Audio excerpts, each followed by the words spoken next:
प्रधानमंत्री नरेंद्र मोदी इस वक्त विदेशी दौरे पर हैं, लेकिन देश में उनके जो पिलर हैं, सबसे मजबूत पिलर आंध्र प्रदेश के मुख्यमंत्री चंद्रबाबू नायडू ने बड़ा ही खंजर भोंक दिया है। बोले तो एक ऐसा फैसला ले लिया है जिससे बीजेपी की सारी राजनीति यहीं पर स्वाहा। जी हाँ, भारतीय जनता पार्टी की राजनीति को स्वाहा करने वाला फैसला आंध्र प्रदेश के मुख्यमंत्री चंद्रबाबू नायडू, जो बीजेपी को सपोर्ट करते हुए प्रधानमंत्री नरेंद्र मोदी के सबसे मजबूत पिलर में से एक पिलर हैं, उस पिलर के ज़रिए अपनी ताकत एक बार फिर से भाजपा को दिखा दी गई है कि भारतीय जनता पार्टी अगर सत्ता में है तो किसकी वजह से है।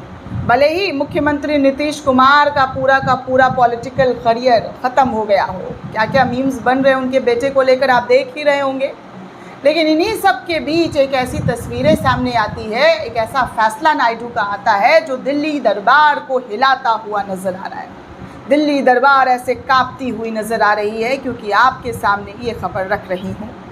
दरअसल आंध्र प्रदेश में जनसंख्या बढ़ाने पर नायडू सरकार के ज़रिए इनाम दिया गया है। छोटा मोटा इनाम नहीं, बल्कि तीसरे बच्चे पर 30,000, चौथे पर 40,000 रुपये देने का चंद्रबाबू के ज़रिए ऐलान किया गया है। और आपको पता है, हमारे मोदी जी जनसंख्या नियंत्रण कानून लाने की बात कर रहे थे। भाजपा के कई नेताओं ने कहा है कि ज़्यादा बच्चे जो हैं सही नहीं है, और स्पेशली मुसलमानों को लेकर के तो क्या ही क्या होता रहता है, हिंदू खतरे में आ जाते हैं, बला बला बला बला। लेकिन यहाँ पर नायडू ने 3 और 4 बच्चे पैदा करने की बात कर दी और पैसा इनाम के तौर पर देने की बात की जा रही है। मतलब कुल मिलाकर अगर आप देखेंगे तो जो जनसंख्या कानून लाकर इस देश पर कंट्रोल करना चाह रहे थे, वो अब नायडू के ज़रिए और बढ़ावा देने की बात की जा रही है। कुल मिलाकर यहाँ पर साफ तौर पर बीजेपी की आइडियोलॉजी से एकदम अलग चंद्रबाबू नायडू की आइडियोलॉजी नज़र आ रही है। खबरों की बात की जाए दोस्तों, तो आंध्र प्रदेश में अब तीसरे बच्चे के जन्म पर परिवार को 30,000 रुपये और चौथे बच्चे के जन्म पर 40,000 रुपये का इनाम दिया जाएगा। दरअसल आपको बता दूं तो इस वक्त आंध्र प्रदेश के मुख्यमंत्री चंद्रबाबू नायडू ने राज्य में जनसंख्या बढ़ाने के लिए बड़ी योजना की घोषणा की है। इसके तहत राज्य में तीसरा और चौथा बच्चा पैदा करने वाले परिवारों को नगद प्रोत्साहन राशि और मुफ्त शिक्षा देने का प्रस्ताव दिया है। शनिवार को श्रीकाकुलम जिले के तिरुमपल्ली गांव में एक जनसभा को संबोधित करते हुए सीएम नायडू ने कहा कि बच्चे हमारी संपत्ति हैं। ये संदेश मैं पूरे राज्य तक पहुंचाना चाहता हूं। मुख्यमंत्री नायडू ने आगे ये भी बताया कि सरकार नई जनसंख्या प्रबंधन नीति बना रही है। इसके तहत तीसरे बच्चे पर 30,000 और चौथे बच्चे पर 40,000 का इनाम देने का प्रस्ताव दिया गया है। दूसरा या उससे ज़्यादा बच्चे के जन्म पर डिलीवरी के समय 25,000 रुपये दिए जाएंगे। इसके अलावा तीसरे बच्चे के लिए 5 साल तक हर महीने 1,000 पोषण सहायता, 18 साल तक मुफ्त शिक्षा भी शामिल कर दी गई है। इसके अलावा तीसरे बच्चे के जन्म पर 12 महीने का पेरेंटल लीव यानी कि माता पिता की छुट्टी देने पर सरकार विचार भी करने वाली है। ऐसे भी फैसले नायडू बाबू के जरिए लिया जाएगा।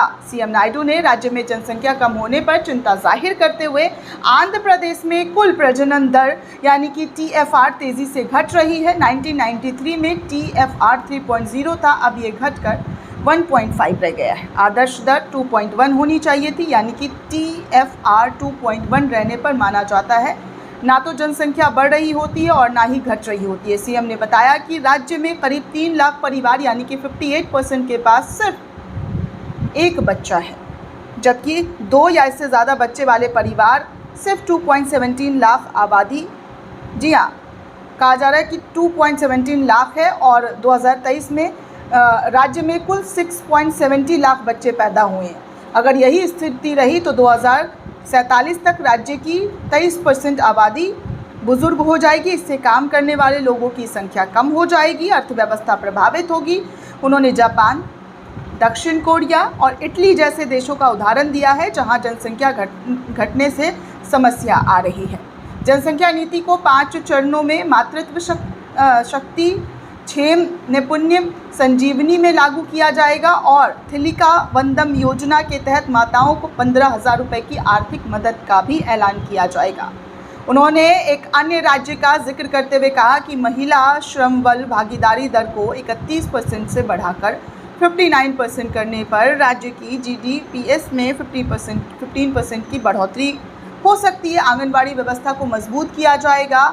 आंध्र प्रदेश के मुख्यमंत्री नायडू 2024 के आखिरी में कहा था कि युवा आबादी बढ़ाने के लिए कानून जो है वो बना रहे हैं। उन्होंने तब ये संकेत दिया था कि जो लोग ज़्यादा बच्चा पैदा करेंगे उन्हें प्रोत्साहन दिया जाएगा और अब उसको लागू कर दिया गया है। चंद्रबाबू नायडू ने अक्टूबर 2024 में कहा था कि उनकी सरकार एक ऐसा कानून लाने की योजना बना रही है जिसके तहत केवल 2 या उससे अधिक बच्चे वाले लोग ही अस्थायी निकाय चुनाव लड़ सकेंगे। ऐसा कानून हम बनाने वाले हैं। उन्होंने राज्य की बढ़ती उम्र की आबादी और देश के जनसंख्यिकी संतुलन पर इसके दीर्घकालिक प्रभाव को लेकर चिंता जाहिर की है।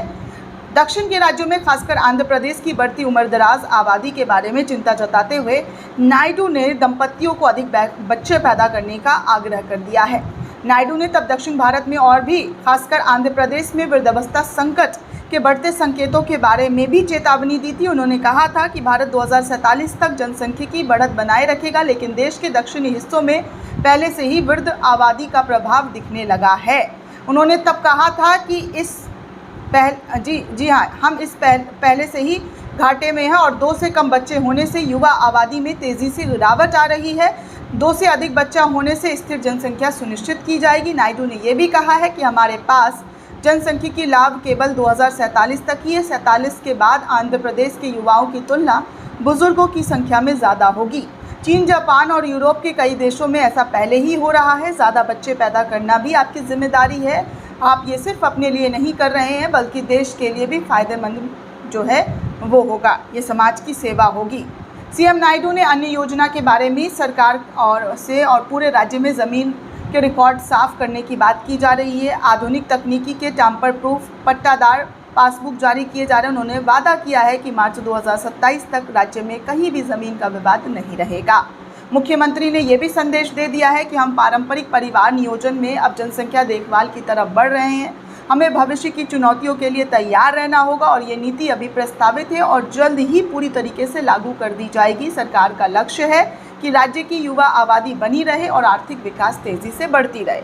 कुल मिलाकर नायडू ने मोदी के उन तमाम सपनों को चकनाचूर कर दिया है जो सपना मोदी के जरिए एक नया कानून बनाकर देशवासियों पर लागू करना चाह रहे थे, लेकिन अब चंद्रबाबू नायडू अपने राज्य में एक नया कानून ले आए हैं जिससे साफ तौर पर नजर आ रहा है कि मोदी वाले कानून से वो नाइत्तेफाक रखते हैं। एक बार फिर से उन्होंने बता दिया है कि उनका जो मर्जी है, जो कानून लाएंगे वो मानना पड़ेगा और मानेंगे भी दोस्तों, कोई ऑप्शन थोड़ी ना है। दोस्तों, ये पूरी रिपोर्ट आपको कैसी लगी हमें कमेंट करके ज़रूर बताइएगा। साथ ही साथ चैनल को ज़्यादा से ज़्यादा लाइक, शेयर और सब्सक्राइब करना बिल्कुल भी ना भूलें। शुक्रिया दोस्तों।